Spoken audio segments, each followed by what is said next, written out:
The Lay School of Ministry in the Northwest Synod of Wisconsin is an attempt to tap into what we see as a great hunger to plunge deeply into theology. And so the beauty of our lay school, when we talk about the Book of Faith initiative, is that it's deeply biblically based, and it affords lay people the opportunity to have some of the finest theologians and teachers in the church. We come together on a Friday night, we have a meal together, and then we're off to class. Hi, I'm Janelle Thompson. I am a visual artist. I just wanted to give people a few ideas about how to incorporate new creative visual arts in their church.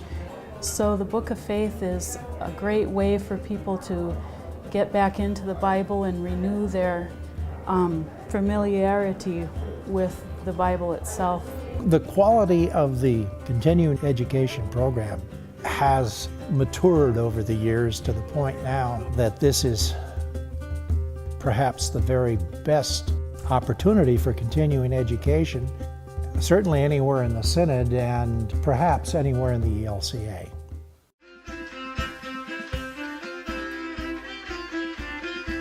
My name is Carol Braun, and I am the Youth and Family and Music Director here at First Lutheran Church in Hayward, Wisconsin.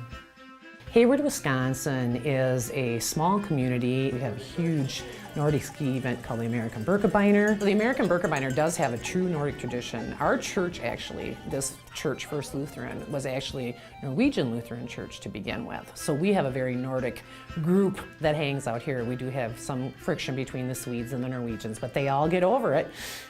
The Book of Faith is lived out basically in our daily lives here. We concentrate on always involving all aspects of what we learn. We try to always pull in community actions, and we try to teach not just only local, but globally. Even if you aren't a pastor or someone that works in a church, how you can keep God in the workplace or in school or anywhere you are, and it makes you a better person and it inspires the people around you.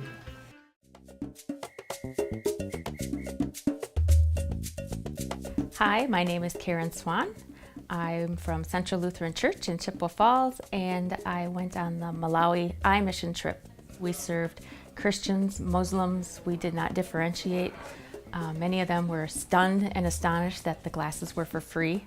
They expected to have to pay towards the end, and they didn't. When they gave us the opportunity at church to go to Malawi, something struck inside of me that said, this is something that you need to do. The last day, well, we had been seeing about up to 200 people maybe in a whole day, and we only had 4 hours to do the clinic. And we put glasses on 700 people that day. We couldn't have done that without the help of God. There was one person that said that if he wished he'd have a Bible, because then he know that he can see, and the next day they furnished a Bible for him, which was great, I mean, I could cry right now thinking about how touching that is to know that that's all they cared about was, I can read my Bible now.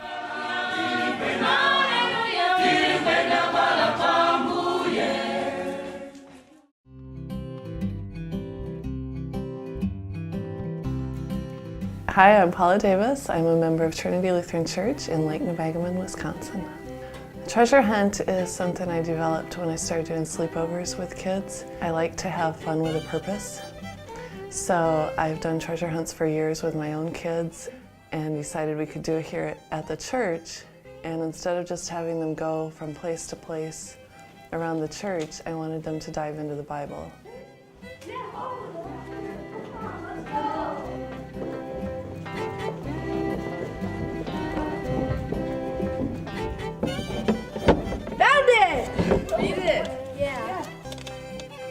Matthew 3:11 will give you your next clue as where to look.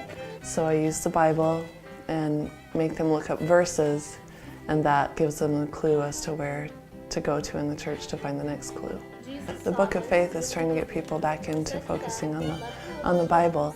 By using the treasure hunt and other things that we do here, we're teaching kids basically how to use it as a tool. Even just learning the basics of the Old Testament, the New Testament, and be able to use it as a tool for the rest of their life, hopefully.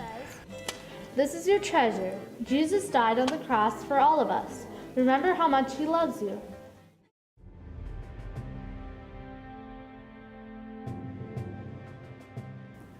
My name is Jim Homme. I'm a member of University Lutheran Church. I was drafted in 1952 after I had graduated from college. They chose to send me over to Korea to win the war.